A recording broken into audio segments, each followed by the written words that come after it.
All right, so today, get this, we're diving into a children's story. Ooh, fun. Yeah, and it's all about time travel. Time travel. Awesome. It is, and it's about these two friends, Milo and Tessa. Okay. And they find this, well, it's not just any remote. What is it? It's a time-traveling remote. Whoa, that's pretty cool. I know, right? Like, Yeah. imagine having a remote that could take you anywhere in time, past, present, future. So where does this remote take them? Well, they are working on this history project. Of course, every kid's favorite. Right. And they're, kind of bored with it, understandable. And then, boom, they find this remote just tucked away in the school library. Like a hidden treasure. Exactly.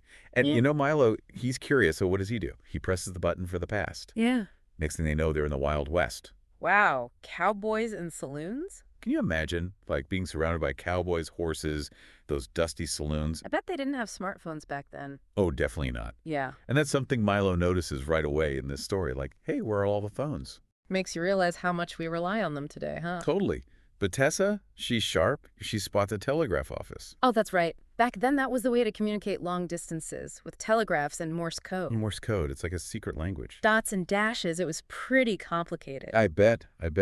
But hang on, before they can learn any Morse code, the remote starts glowing again. Oh no, are they going back already? Nope. Yeah. Off on another adventure. This time, it's ancient Rome. Gladiators, the Colosseum, what a time to be alive, or, well, you know what I mean. I know, right? And they meet a Roman boy who's on his way to school. Imagine Roman school. No laptops, no tablets. What do they use? They have these things called wax tablets. Wax tablets. Yeah, they'd write on them with a stylus.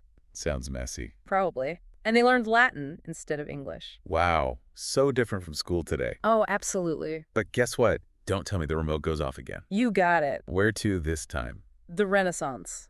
No way. Are they going to meet Michelangelo? Close. They bump into Leonardo da Vinci, Da Vinci, the guy who painted the Mona Lisa. the one and only. In the story, he's sketching plans for a flying machine. Flying machine. Back then. That's wild. Da Vinci was a visionary, way ahead of his time. He dreamt of things that seemed impossible, but eventually became reality. What an amazing encounter. It is.